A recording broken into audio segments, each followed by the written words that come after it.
லாஸ்ட்ல ஒரே ஒரு ஆள் ஓபிஎஸ் அவராவது செங்கோட்டையன் மாதிரி தாவேகா கூட்டணிக்கு வருவாரா அப்படின்னு சொல்லி எல்லாரும் எதிர்பார்த்துட்டு இருந்த டைம்ல தான் ஓபிஎஸ் அவர்களும் ஜி நானும் திமுகவுக்கு தான் போறேன். திமுகவுக்கு போறது மட்டும் இல்ல. திமுகல போய் இணைய போறேன் அப்படின்னு சொல்லிட்டு செங்கோட்டையன் எப்படி அதிமுகல இருந்து தாவேகாக்கு போனாரோ அதே மாதிரி ஓபிஎஸ் அவர்கள் வந்து திமுகவுக்கு போய் இணைஞ்சாரு.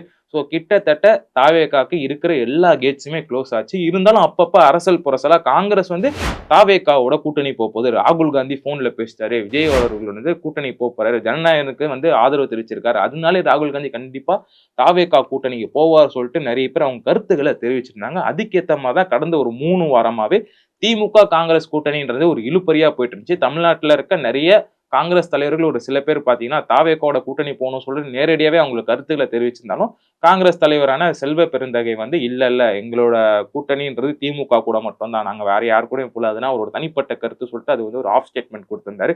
பட் இருந்தாலுமே டெல்லி காங்கிரஸை பொறுத்த வரைக்கும் யார் கூட கூட்டணி போலான்ற ஒரு மிகப்பெரிய ஒரு குழப்பத்துல தான் இருந்தாங்க சொல்லி ஆனா அதுலயும் குறிப்பா ராகுல் காந்தி அவர்கள் பேசாம தாவேகாவோட கூட்டணிக்கு போலாமா அப்படின்னு சொல்லிட்டு ஒரு யோசனையில இருந்ததாகவும், அது மட்டும் இல்லாம மற்ற தலைவர்கள் மூத்த தலைவர்கள் மல்லிகார்ஜுன கார்கேவும் சரி, அதே மாதிரி சோனியா காந்தி அவர்களும் சரி, இல்ல நம்ம வந்து திமுக கூட்டணியே போலாம். ஏன்னா ஆல்ரெடி அவங்க நமக்கு வந்து 40 எம்பி கிட்ட குடுத்துருக்காங்க.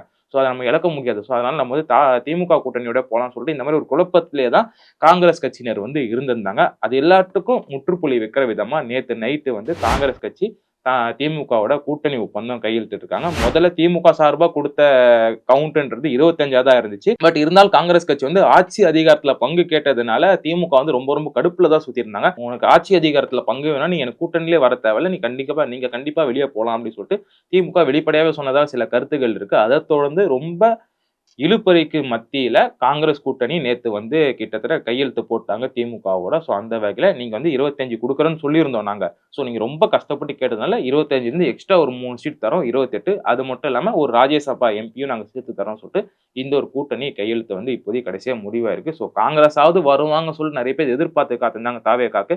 அதுவுமே கடைசியில ஒரு பகல் கனவா தான் போச்சுன்னு சொல்லணும். கிட்டத்தட்ட தமிழ்நாட்டுல இருக்க அனைத்து பெரிய கட்சிகளுமே ஒண்ணு திமுக கூட்டணி போயிட்டாங்க, இல்ல அதிமுக கூட்டணி போயிட்டாங்க. ஆனா யாருமே தாவேகா கூட்டணிக்கு யாருமே வரல. இதனால விஜய்க்கு ஒரு மிகப்பெரிய செட்பேக்கா கேட்டா கூட்டணியா பார்க்கும்போது ஒரு மிகப்பெரிய செட்பேக் தான் சொல்லி ஆகணும். இருந்தாலும் விஜய் அவர்களுக்கு அவர் பின்னாடி இருக்க அந்த அந்த ஒரு ஓட் பெர்சன்டேஜ் இதுவரைக்கும் அவருக்கு வந்து என்ன ஒரு ஓட் பெர்சன்டேஜ் இருக்கிறது யாருமே முடிவு பண்ண முடியல. அது காரணம் அவர் இதுவரைக்கும் எந்த எலெக்ஷனுமே சந்திக்கல. இருந்தாலும் அவர் போடுற பொதுக்கூட்டங்கள்ல அவருக்கு கூடுற கூட்டங்களை பார்க்கும்போது அவர் ஒரு கண்டிப்பா ஒரு ஓட் பெர்சன்டேஜ் எடுப்பாங்கன்றது எல்லாரோட கருத்தா இருக்கு. அதுல எந்த ஒரு மாற்று கருத்துமே இல்ல.